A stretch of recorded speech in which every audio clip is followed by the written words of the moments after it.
Hi, this is Lyra with Astrology by Lyra, and today I'm going to start the first of what will be a series of several astrological updates or information in regards to significant things that are happening and how that you can apply that to your life.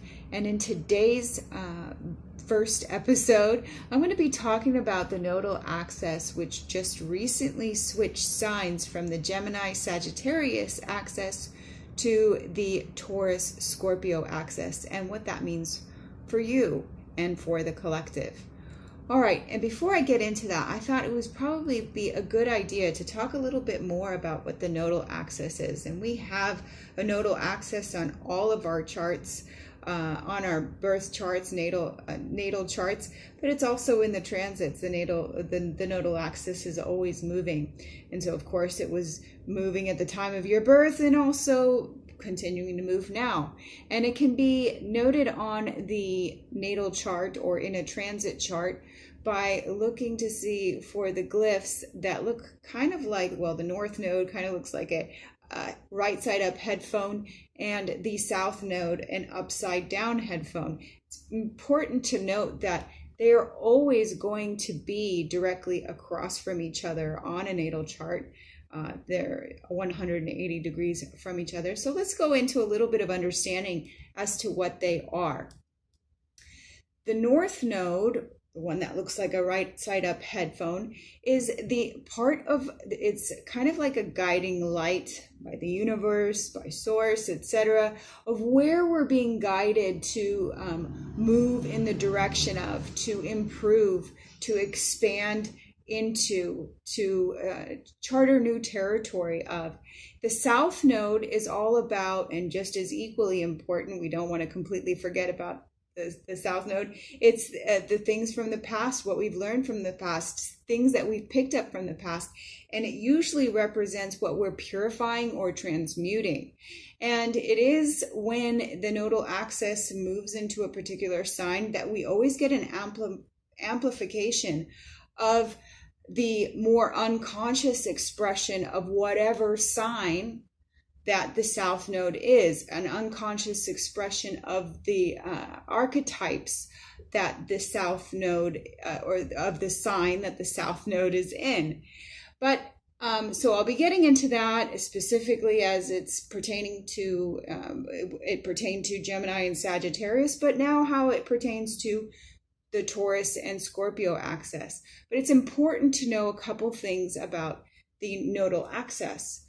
First, it dictates the timing of the eclipses. The nodal axis is absolutely instrumental in letting us know when the times of the eclipses take place. And as you know, I'm someone that follows eclipses quite stringently and applies the new moon cycles that are within an eclipse season that lasts 6 months back to the eclipses, because the eclipses provide us an overarching theme, an understanding of what we're going to experience over the next 6 months.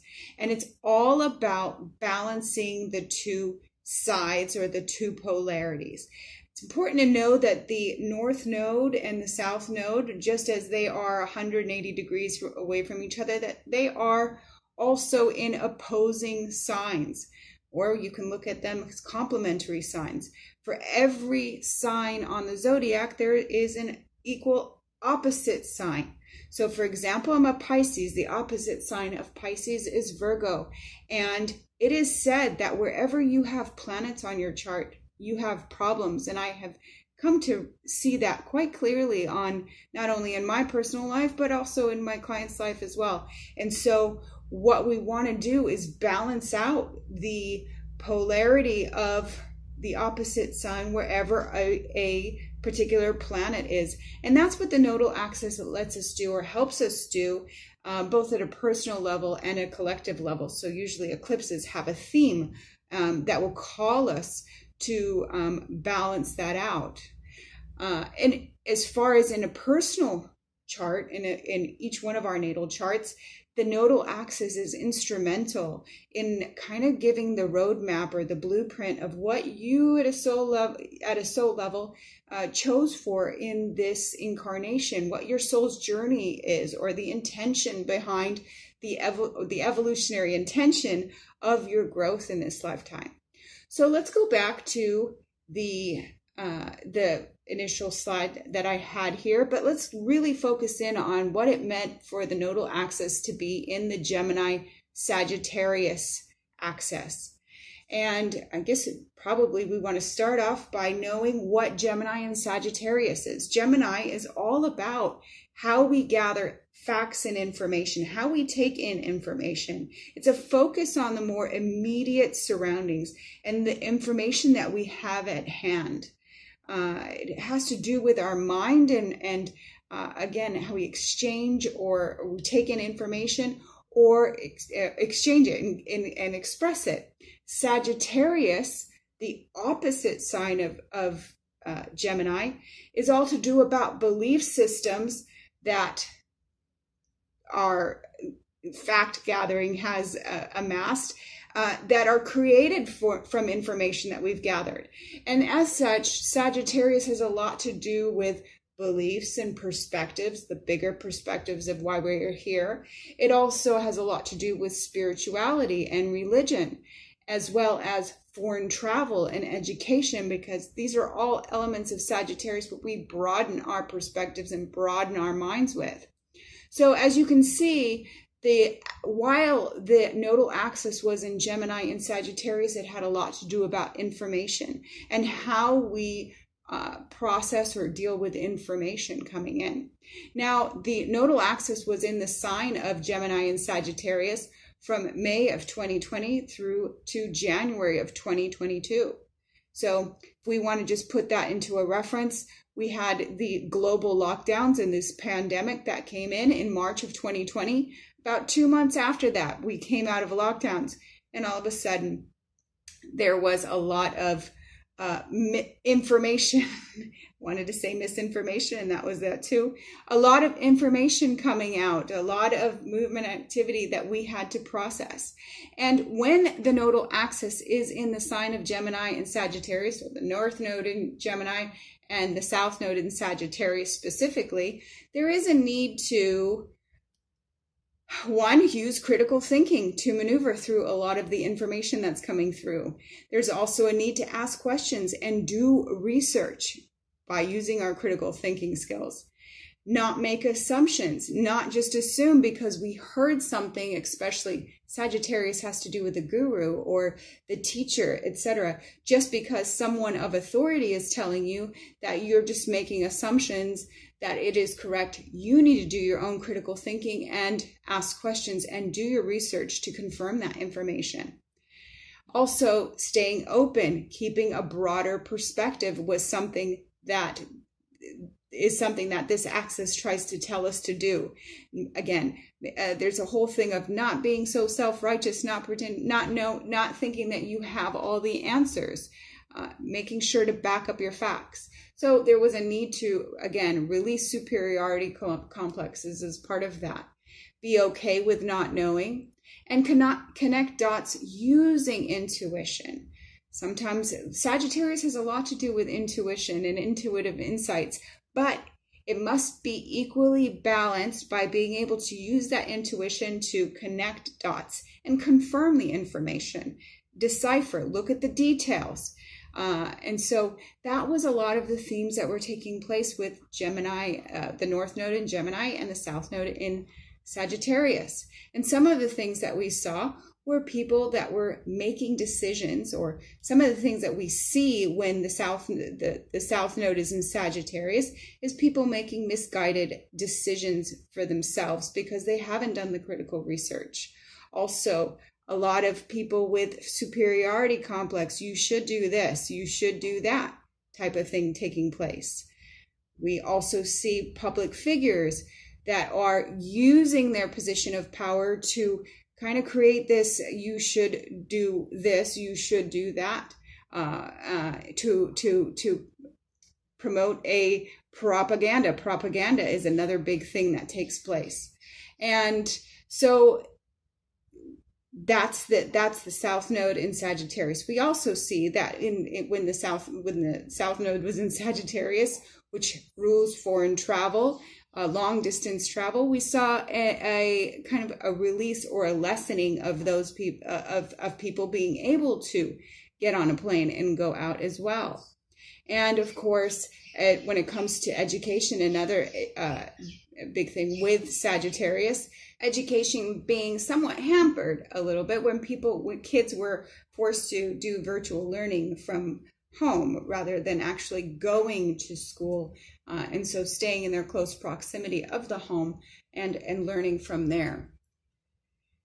It was a time also that people were being called to use their critical thinking skills and actually apply logic to how they were taking in information, as well as finding solutions and also exchanging information with others.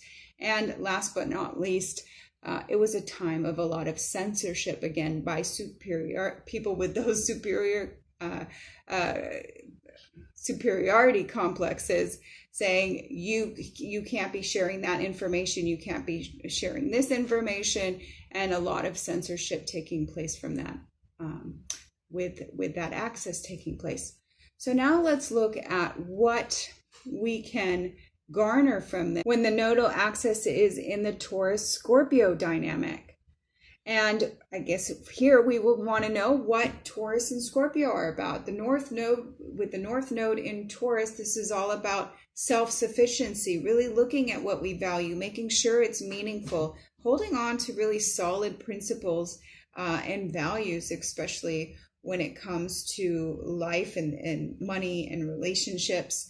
Also boundaries and taking care of our resources, being critical with the North Node in Taurus, our connection to Gaia, our connection to Earth, etc. And again, a focus on what it is that we have to offer and boundaries surrounding that. And with the South Node in Scorpio, Scorpio has a lot to do with how we then take our assets, our property, our values, and take them into relationships. And so Scorpio has a lot to do with joint ventures, investments, marriage contracts, how we come together or sign contracts even with business, institutions, how we take the resources we have and then apply that to institutions or people coming together and sharing what they have to offer with institutions. It also has to do with sex and things that are kept hidden. So with the nodal axis in Taurus and Scorpio, which began in January of 2022 and going through till July of 2023, we have a couple of themes that we can anticipate to take place while this transit is going on. And for the overall, it will be a need to really reprioritize our values. What is truly meaningful in our lives? What's important? What's not? Especially as we relate it to resources and relationships, and what we have and how we use our money. Also, a need to maintain and uphold healthy boundaries, as well as make sure that we're honoring the boundaries of others. A need for transparency when it comes to our intentions. When we come into a relationship, we'll need to be able to say what it is that is meaningful to us, and hopefully we're doing it in a transparent way and being forthright in regards to what it is that we want and desire. A need to release manipulative drives. Now with the South Node in Scorpio, remember it, wherever the South Node is, it's going to magnify any unconscious expression. The whole purpose of the South Node is to transmute, is to purify, is to expose anything, and expose is a good word for Scorpio, expose anything that is not of alignment. So a need to release manipulation, coercion, etc. All these things that we try to do in order to get what we want, or in order to get someone to do what we want. Also, a need in the opposite direction is to build trust. This is about the North Node in Taurus, to build and earn trust, the value of the process that building and earning trust brings. And that leads into this whole understanding of power versus force, a need to understand power versus force. And what is power? Power is knowing that you have this amazing ability to attract things to you. One, knowing your self-worth, which is Taurus, but magnetize things to you through the power of law of attraction. And this calls us to elevate our understanding of consciousness. If not, if we're in the ego mind, locked into 3D, we might be thinking that in order to get what we want, we need to use force-driven behavior. And I will assure you, the energies are going to get that much more intense, and it's going to test people, and it's going to test people's ability to remember the law of attraction and how to really step into their power rather than use force. So some of the things that we could be seeing while the South Node is in Scorpio and the North Node in Taurus is military aggression. Remember, Scorpio rules institutions, and how we give our assets to an institution, or how we merge it with an institution. So military control force-driven behaviors in military as well as in police. We could also see in relationships a lot more manipulation and coercion and control in relationship dynamics. We could also see people, kind of the darker side of manipulation playing out in relationships, people using each other for money or to get something that they want, or using their sex appeal in order to kind of tantalize people to them. We can also see a lot of exposure when it comes to hidden agendas, a lot more of hidden agendas as well. And this is probably a lot of exposure in regards to a significant issue that we have in our society, which is sex trafficking, and in particular child trafficking, that's child sex trafficking that's going on.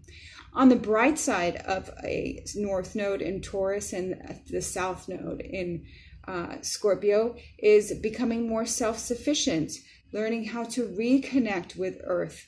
That's probably a good thing. Also, the ascended consciousness that's coming through, kind of bringing through a new template in regards to what it means to have an ascended relationship, this whole concept of divine feminine, divine masculine, and what that is, coming to relationships in whole states rather than codependent states. So with that,